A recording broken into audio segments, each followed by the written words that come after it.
Thank you for joining us for Effective Heart Change. The podcast will discuss how to apply faith principles to real-life situations.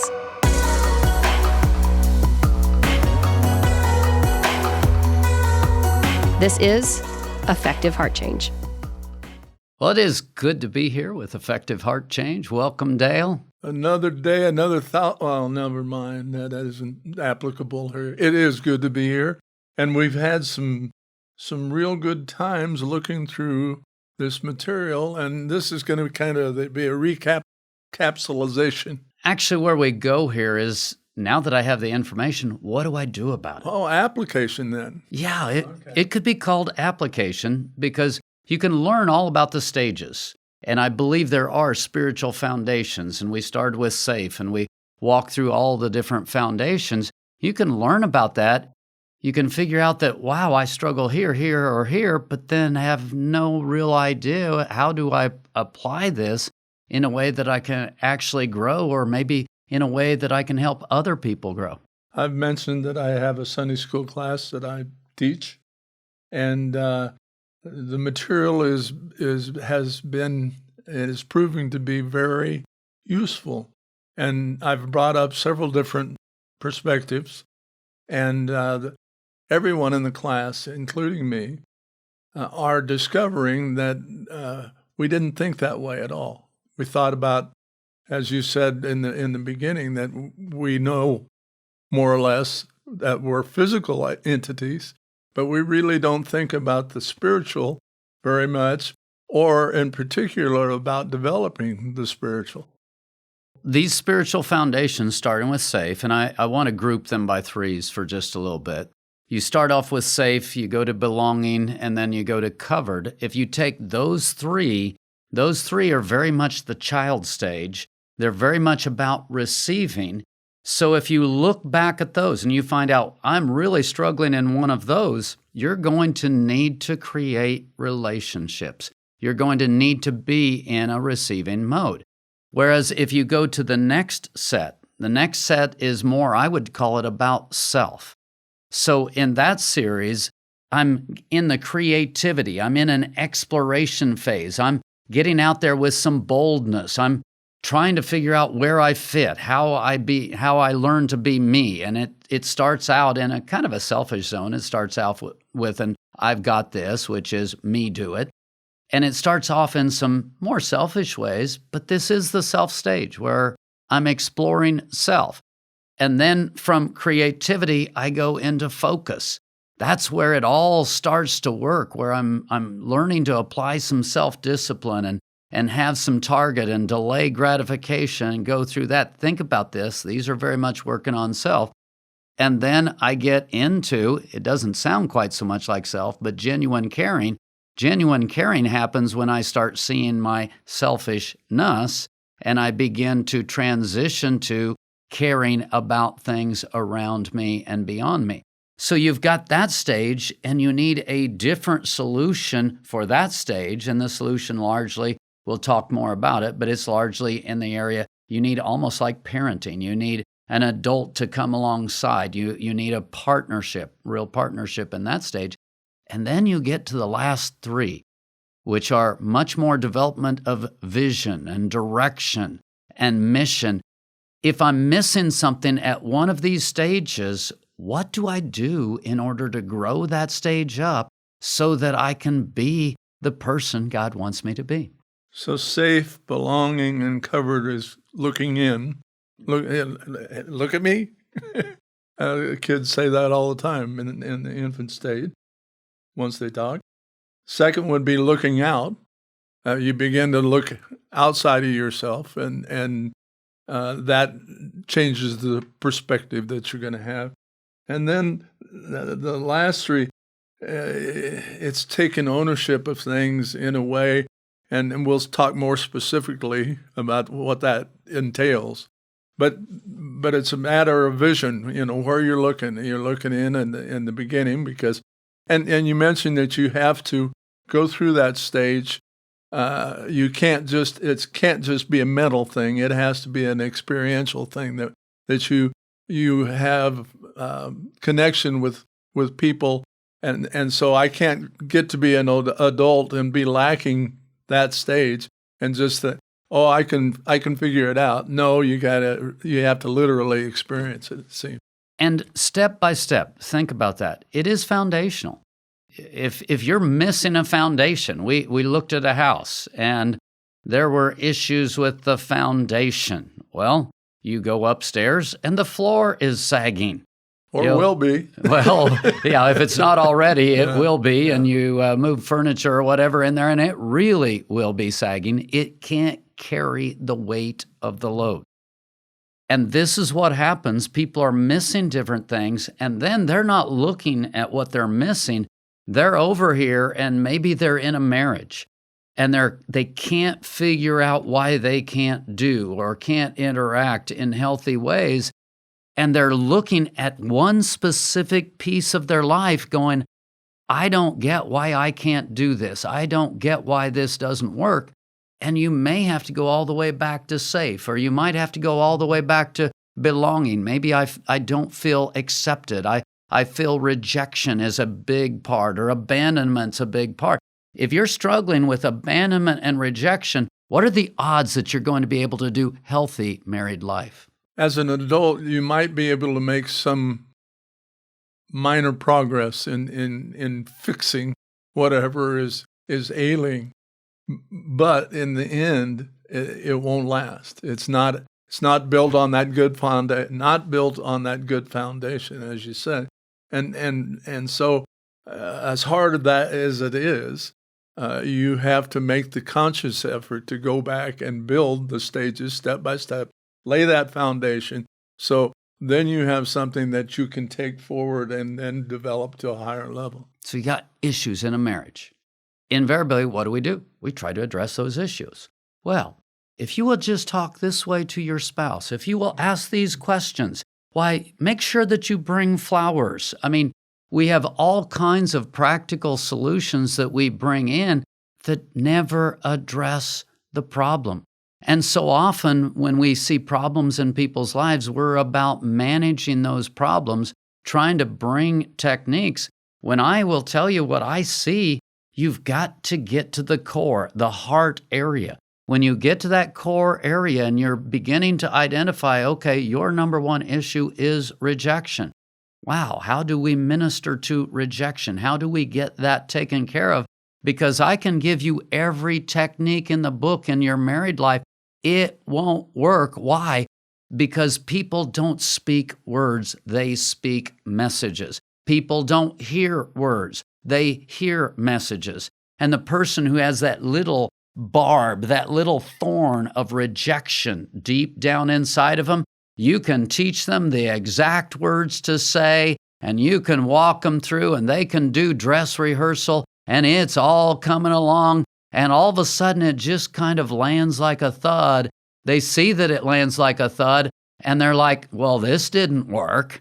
Well, it didn't work because managing doesn't work. We're real people that interact in real ways, and you better get the spiritual foundations right. We want Band-Aids. We don't want to be healed. And if you're going to have healing, you have to do the full treatment. You have to dive in and repair the spots that are broken and replace the empty spaces of lack of relationship and understanding that we have, and we all have them. Really, I love this segment because it really gets into the bigger picture of heart change, effective heart change. I mean, this is what we do. This is what it's all about. That's why we talk about this, because when you deal with the heart issues, you change lives. We'll take a break, talk about the stages and the things that we've explored so far, and then we'll continue.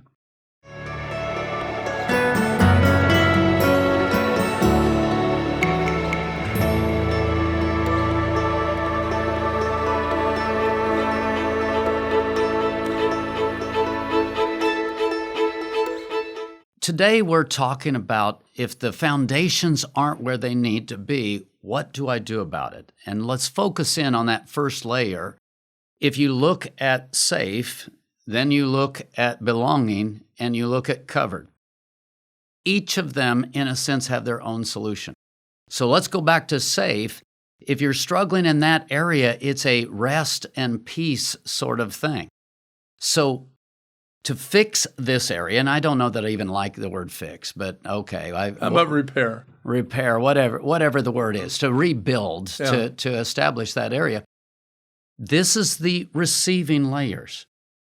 So at that point, I've got to expose myself to God in a meditative way, to people who actually have safe to give. You might not want to be around me. I may not be the best person to fix the rest area because I'm a little bit compulsive. I'm a little bit workaholic. Now, I've worked with myself. I've done some adulting, if you will. I'm better than I used to be in some of those areas, so I've got a little bit to give in those areas.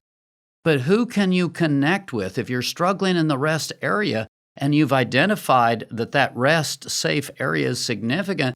You need people in your life that you can spend time with who are going to reset you spiritually.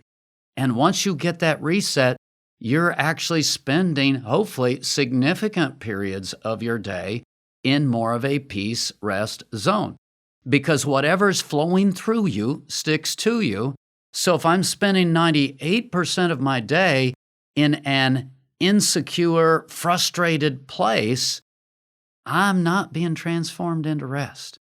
So I need to be around people. I need to connect with people. I need to connect with God in a way that my 98% is shifting towards rest, not towards insecurity. So in the beginning segment, we talked about these three, safe, belonging, covered, as being foundational. So let's go construction. If I'm going to build a house, foundations, Quite what important. we build it on. Quite important. So I want an expert or someone that has a lot more knowledge than I have about pouring concrete or excavating before you pour concrete. And then we bring them in and they do their work and that foundation is laid. And then we can progress from there. But the idea of it being foundational and picturing it for me that way helps laying out the proper beginnings, and that's the process that you're undertaking in safe in that stage. And I want to get to where peace and rest is instinctive in my life. So when anxiety comes, when turmoil comes, when trouble comes, I've got a safe place to run to. Psalm 91 talks about, Jesus is the shelter. Actually, it doesn't talk Jesus, it talks God.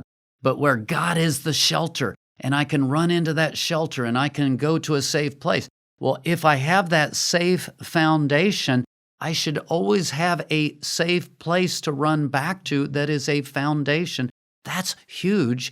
Back to my marriage thing, where at the end of your life, and not even the end of your life, you're just married or whatever. If I'm going to be able to work through the problems, the issues in marriage, I've got to have a foundation of safe. So I've got to have something to pull on. The second one that we talk about is belonging, and let's go abandonment and rejection. In order to get this one dealt with, I need people in my life who are able to handle me, like the raw me, the real me, the way I am. Many people growing up in families where it's the real me is not acceptable. It's not about bringing out the real me and then working with it until it becomes an adult. That's not acceptable. You will not do that in our family. And there's a hardcore pounding that demands behavior instead of a coming alongside and connecting, which is growing behavior. And yeah, I'm merging with the next layer. But there's that sort of a pounding that comes along. Well, that person is going to feel abandoned. That person is going to feel rejected. So for this layer, we're not talking behavior yet. In fact, we're talking anti-behavior, if you will. Perception more, isn't it? Well, no, you need people around you who can handle you at your worst. Now, they're not necessarily accepting you the way you are with no idea that you'll ever get better. but they're able to accept it until you receive this belonging layer, until you receive this love and acceptance layer. You won't be able to respond at a better level. What is happening, what's occurring here seems to be putting the person that you are interacting with to help build that safe place needs to take a neutral or even a step back position and not be judgmental in their approach to you. They need to be accepting. You're okay. And I read in some of your material that one of the first stages is that you have to lay out some ground rules on how this relationship's going to work. Well, even in parenting, there are ground rules that are laid out, but the perception for the individual has to be that I care. That's why we're having this conversation, and that's why we have these ground rules. And without that, you're going nowhere, because the person that is involved here is never going to feel safe. You're in exactly the right place when you talked about judgment and a judgment-free zone, if you will. Think about our culture. Our culture as a whole is just anti-judgment. Well, if you think about the covered stage, which is stage number 3, that's kind of all about judgment. It's when parenting really starts to get imposed, but you can't do stage 3 until you've got stage 1 in place and stage 2 in place. So if I don't feel safe, if I don't feel like I belong, if I feel like I'm abandoned, if I feel like I'm rejected, am I going to be able to receive constructive criticism? Now, if you look at our culture, what's happened? The family unit has fallen apart. All of the safe has fallen apart. All of the belonging has fallen apart. And you've got a completely broken structure within our nation. And so how do we respond? Oh, thou shalt not judge. Now, your perception is totally on board. In stage 1, judgment has to be set aside. In stage 2, judgment has to be set aside. I've got to be able to come. I've got to be able to bring my worst. And when I'm bringing my worst during that period of time to develop this stage, judgment has to be set aside. It's not that it will never come. It's not that it will never happen. It does have to happen in stage 3, in layer number 3, because if it doesn't happen, the child doesn't grow up. But this foundational layer is like, no, set it aside. Belonging has to happen first. Love and acceptance has to happen first. It's a big picture thing. Then we've established a foundation, and we're going to build. And I jumped ahead of the layout that we're going to establish, and there has to be a plan, a surface plan that goes deeper once we make it personal. And it's not even just personal. As I described, we're talking about national trends here. Yeah. Well, enough personal trends develops. I mean, the way we deal with things, we have a perception of this is the way it's done, and we tend to skip places. That we miss things because we rush ahead. I get too busy and I start trying to build the house, and the foundation hasn't been laid in a way that's positive. And that's what we're talking about in this particular piece, which is if I try to run ahead, it doesn't work. So I've got to go back and realize, stage 1, stage 2, layer 1, layer 2, whichever way you want to talk about it. If I don't have that, I can't progress. And what do I need to do to build that layer? Let's take a break, and then we'll continue after this.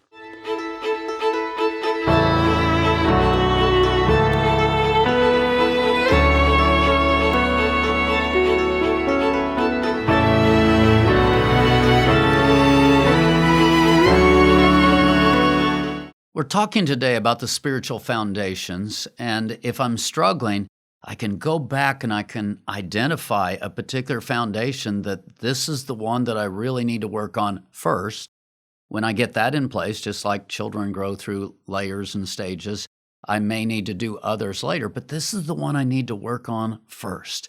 And if one of the earlier stages, if one of the earlier foundations is missing, that's where you really need to start. There is a sequential nature to these things.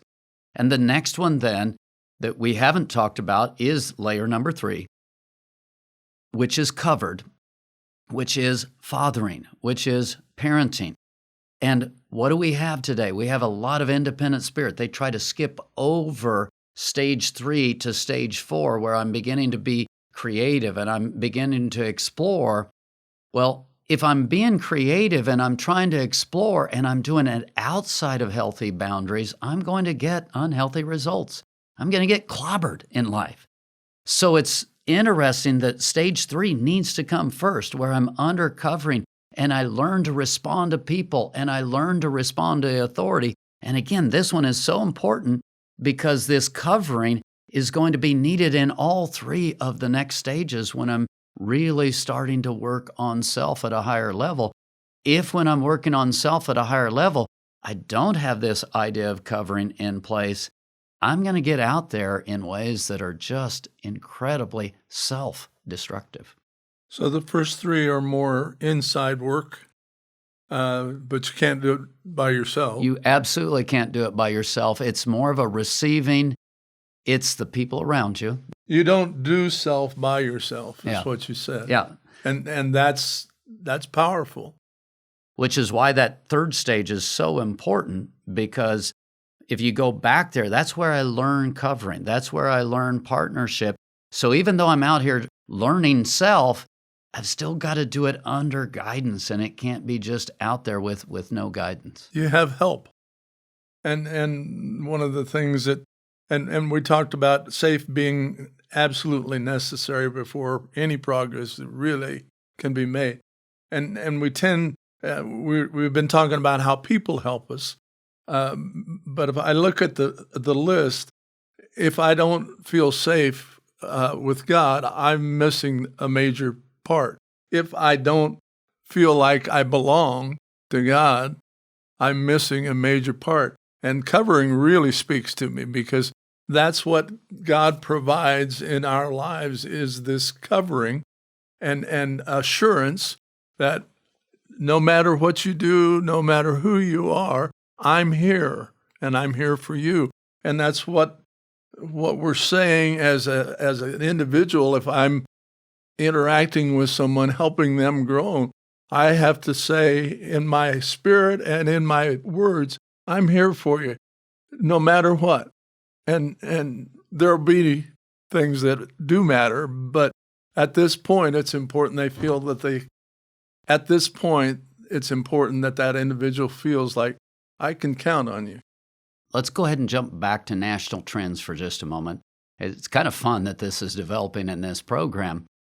What happens if I'm back in the covered layer, and if you have a parent who's trying to do covering, who they, during their growing up years, didn't have safe. They, during their growing up years, didn't do belonging.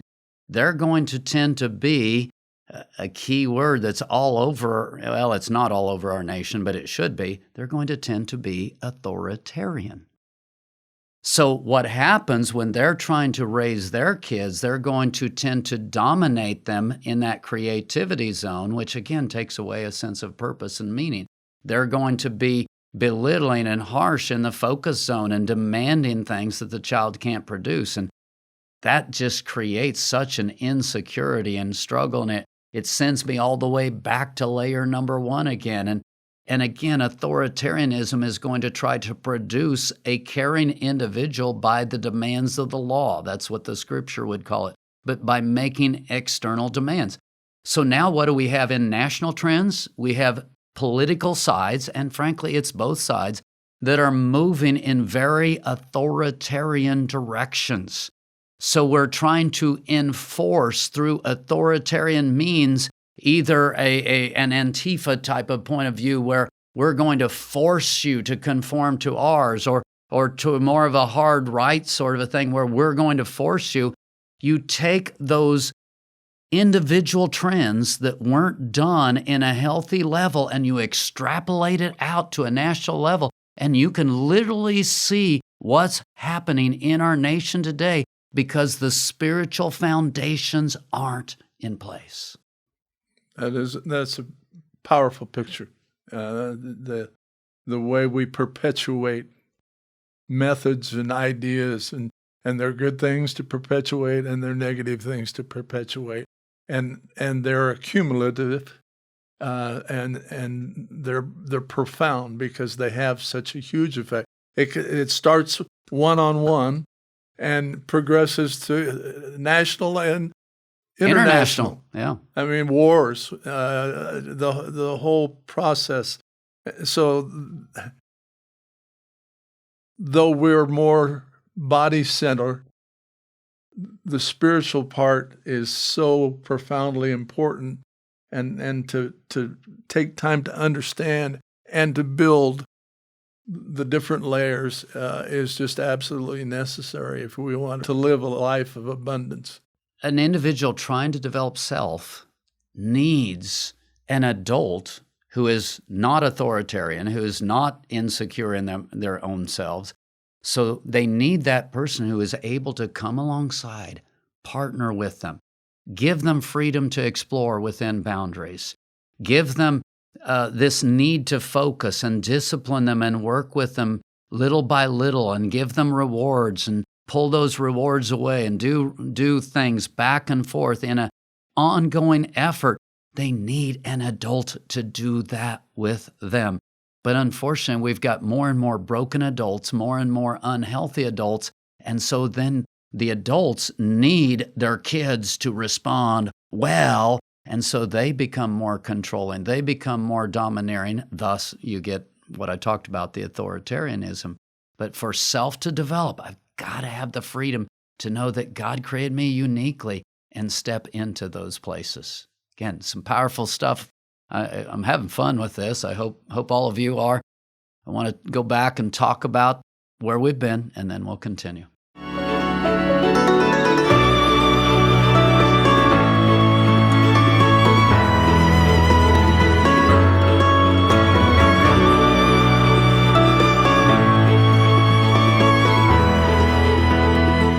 We're talking today about practical application. How do I rebuild the spiritual foundations? If there's an area that's missing, what do I do? And obviously in the first area, we've talked about you need receiving. In the second area, you need parenting. You need someone to come alongside. You need someone to direct. It's a development of self, but you can't develop self by yourself. You need someone coming alongside and giving some direction, and not just direction.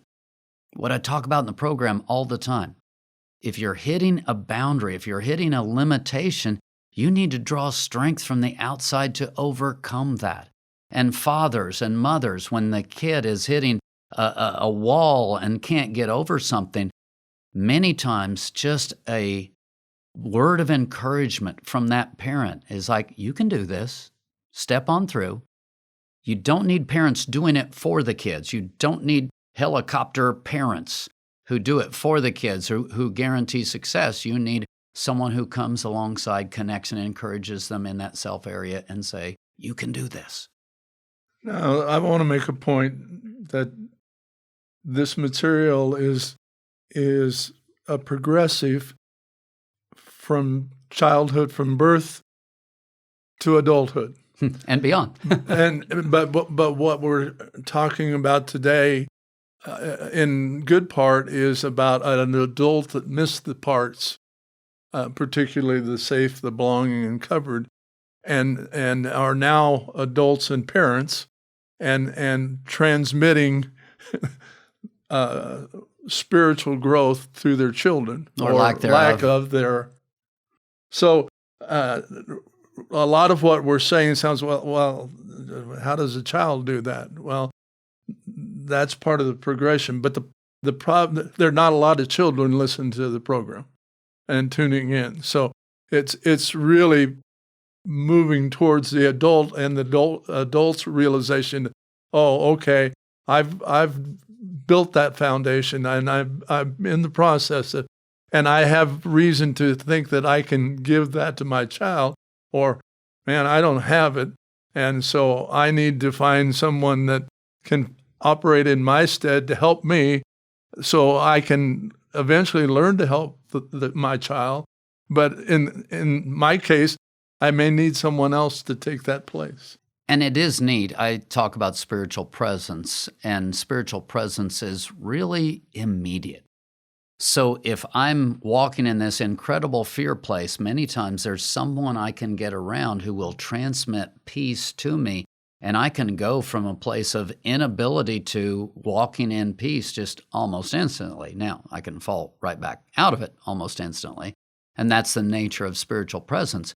But what's cool in terms of what you're talking about, if I'm teaming up with the right people and I'm getting people gathered around and I can make that phone call, I can do that visit, something in my kid's world can throw me into a torment. I can make some phone calls, I can do some connecting, I can draw strength, and I can move back into effective parenting, even though it might take me a period of years before I'm consistent in that thing by myself.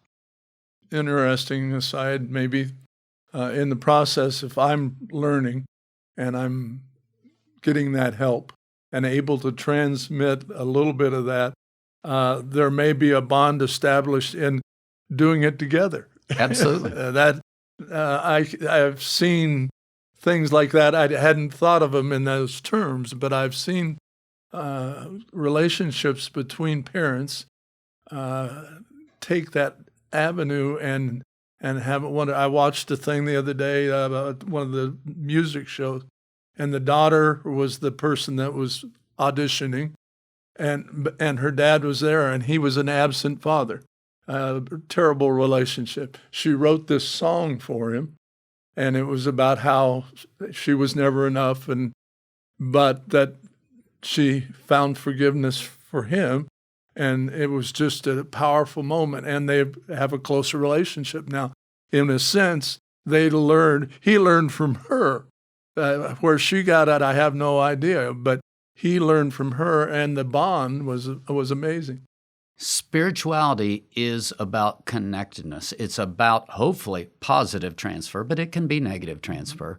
I can be authoritarian, I can be critical, I can be demanding, I can be all of those things and basically give negative transfer most of the time. Now, there are positive sides to that. Remember the covering layer.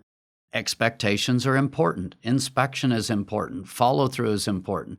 So when I'm putting expectations on people that are God type of expectations, I actually am visioning them to step up to the plate, to go into that zone where I'm now capable of doing what I couldn't do before. Many times God does that with us. I know in my world, my life has been one series after another of God asking me to do things that I absolutely can't do. And didn't want to. And didn't want to. And it's kind of like, are you kidding me, God? But after I do them, then I find out that, oh, wow, this was pretty cool. This actually fits who I was. Psalm 37:4 says, delight yourself also in the Lord, and he shall give you the desires of your heart. Now, there's two different ways that you read that. One way is, if I'm just excited about God and worship God and I have joy in God, he'll give me everything I want. Doesn't really work that way. That's parents spoiling a child. I just don't see God into that. But there's another way that you can read that is incredibly powerful. As I begin to delight in God and I enter into that relationship with God, you talked about the girl and her father. I enter into that relationship. All of a sudden, I begin to care about what he cares about, and I know that he cares about what I care about, and I know that as a good parent, he wants to set me free to be who I'm supposed to be. So I need to allow him to do some guiding, to do some directing, to make this thing work. Now, this is so powerful because when you get to the last stages, which are largely missional, they're me finding my place. It's not about me finding me. It's about me coming to God and interacting together with God to get his vision, which lines up with my vision because His vision isn't authoritarian. His vision is he knows who he created us to be, so he actually cares about us and cares about our wants and our desires. And so now I'm beginning to create vision in these steps. I'm creating a sense of direction, but I'm not doing it alone. I'm interacting with God. I'm interacting with others. I'm still bringing all of these pieces together as I'm becoming an adult and giving life to others. So it's a partnership, it's a revelation, and it's a relationship. And that threesome is necessary. It's by creation. It's by God, and that direction and that partnership allows you to give what He's giving you to other people, and that can only make a better world. If I was, again, at the national level, we started with a Declaration of Independence.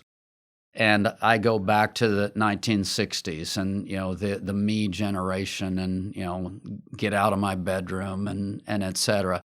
And all of a sudden you have this rejection of the previous generation, and technology is changing. Our world is changing so fast. We know more than you. And believe me, I feel that. My 3-year-old grandson is better at electronics than I am. You have those, and all of a sudden with technology and life changing so fast, it's as if the older generations are irrelevant and we don't need anyone or anything else. If there's one mega trend that's happening in our nation, I would point to that one, because as you talked about with revelation and with coming together in partnership and all of these pieces coming together, we desperately need each other, and yet our world is becoming more and more divided, and any little difference is seen as an excuse to destroy that person because it's a threat to us. No, it isn't. The people who are different than you have something that you probably need, because one of the most powerful words in those last 3 areas is the word fit.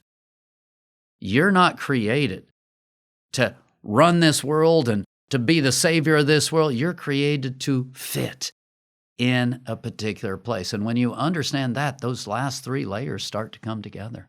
So rather a declaration of independence, maybe what we need to write is a declaration of dependence, because we are dependent on each other and we're dependent on God. And when we lack that, when we take a superior attitude and place, self-promoted, of course, we miss the mark. I actually like a little bit different word, same concept. I like the word interdependence. I'm absolutely dependent on you. You're absolutely dependent on me. When I'm giving out, you're being impacted by what I'm giving out. I'm being impacted by what you're giving out. Back to the couple that I talked about and the idea of message. There's messages going back and forth. Most of the time, we're not even aware of them. We're just not aware of these spiritual realm pieces, the foundations, and we're worse off because we're not aware. Well, hopefully it's opened some eyes. It's given you some starting places. The idea of this particular session was about application. It's about growing and growing in ways that we all can get better. A lot of fun. Dale, thanks. It's always fun to My pleasure. bounce off from you and keep on growing. And we want them to grow along with us. Amen. We will see you next time on Effective Heart Change.